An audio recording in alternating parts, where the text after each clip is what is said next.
This is long, so I apologize for that. I've never had to tell this story with enough detail to actually explain it all the way. But it is true, and it happened when I was about 6 years old.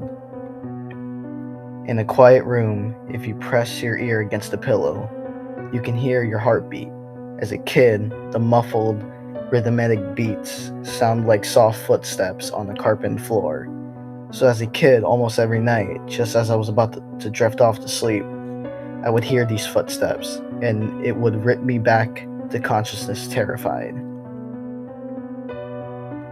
For my entire childhood, I lived with my mother in a fairly nice neighborhood that was in the transitional phase. People of lower economic means were gradually moving in, and my mother and I were two of those people. We lived in the kind of house you see being transported into two place pieces on the interstate. But my mom took good care of it. There were a lot of woods surrounding the neighborhood that I would play in and explore during the day, but at night, as things often do to a kid, they took a more sinister feeling. They coupled with the fact that, due to the nature of our house, there was a fairly large crawl space underneath, filled my mind with imaginary monsters and escapio scenarios, which would consume my thoughts when I was awoken by the footsteps. I told my mom about the footsteps, and she said that I was just imagining things. I persisted enough that she blasted my ears with water with a turkey baster once just to placate me.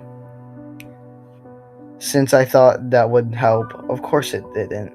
Despite all the creepiness and footsteps, the only weird thing that ever happened was that every now and then I would wake up on the bottom bunk, despite having gone to sleep on the top.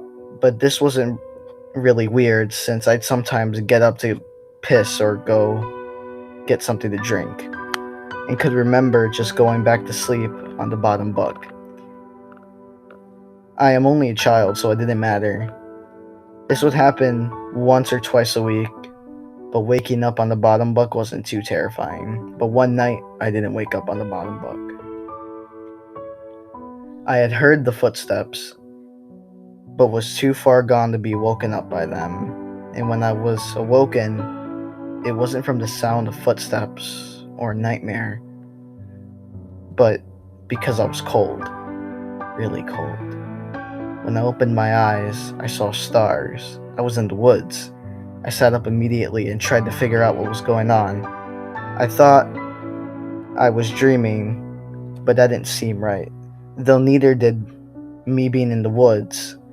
There was a deflated pool float right in front of me, one of those shaped like a shark. This only added to the surreal feeling, but after a while, it seemed like I just wasn't going to wake up because I wasn't asleep. I stood up to orient myself, but I didn't recognize these woods. I played in the woods by my house all the time, so I knew them really well, but these weren't the same woods. Then how could I get out? I took a step and felt a shooting pain in my foot, which knocked me back to where I was had been laying. I stepped on a thorn. By the light of the moon, I could see that they were everywhere. I looked at my other foot, but it was fine. And a matter of fact, so was the rest of me. I didn't have another scratch on me, and I wasn't even that dirty. I cried for a little bit, and then stood back up. I didn't know which way to go, so I picked a direction and resisted the urge to call out since I wasn't sure. I wanted to be found by who or what might be out there. I walked for what seemed like hours. I tried to walk in a straight line and tried to course correct when I had to take detours. But I was a kid and I was afraid.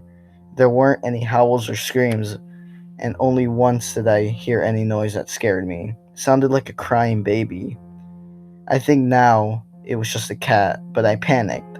I ran veering in different directions to avoid big thicks of bushes and collapsed trees. And I was paying close attention to where I stepped because by that point, My feet were in pretty bad shape. I paid too much attention to where I was stepping and not enough to where those steps were leading, because not long after hearing the cry, I saw something that filled me with a kind of despair I haven't experienced.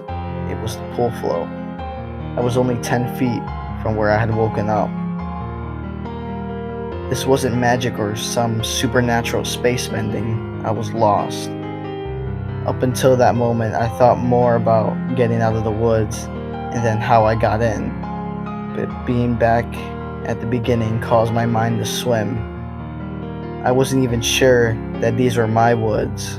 I had only been hoping that they were. Had I run in a huge circle around that spot, or did I just get turned around and start making my way back? How was I going to get out? At this time, I thought the North Star was just the brightest star, and so I looked at it and found the brightest one and followed it. Eventually, things started to look more familiar, and when I saw the ditch, a ditch my friends and I would have dirt cold wars in it, I knew I had made it out. By that point, I was walking really slowly because my feet hurt so much, but I was so happy to be so close to home that I had broke into a light jog. When I actually saw the roof of my house over a neighboring lower set house, I let out a light sob and ran faster. I just wanted to be home. I already decided that I wouldn't say anything because I had no idea what I could possibly say. I would get back in the house somehow, clean up, and get into bed. My heart sunk as I rounded the corner and my house finally came into view. Every light in the house was on. I knew my mom was up, and I knew I would have to explain or try to explain where I had been. And I couldn't even figure out where to start. My run became a jog, which became a walk. I saw her silhouette through the blinds, and although I was worried about how to explain things to her, that didn't matter to me. At that point, I walked up the couple of steps to the porch and put my head on the doorknob and turned. Right before I pushed it open, two arms wrapped around me and pulled me back. I screamed as loud as I could, "Mom! Help! Please! Mom!" The feeling of being so close to being safe and then physically pulled away from it filled me with the kind of dread that is, even after all these years, indescribable. The door I had been torn away from opened, and a flash of hope shot through my heart, but it wasn't my mom. It was a man, and he was enormous. I thrashed around and kicked at the shins of the person holding me, while also trying to get away from the person who had just come out of my house. I was so scared, but I was furious. "Let me go! Where is she? Where's my mom? What did you do to her?" As my throat stung from screaming, and I was drawing in another breath, I became aware of a sound that had been present for longer than I perceived it. "Honey, please calm down. I've got you." It sounded like my mom. The arms loosened and set me down, and as a man approaching me blocked out the porch light with his head, I noticed his clothes.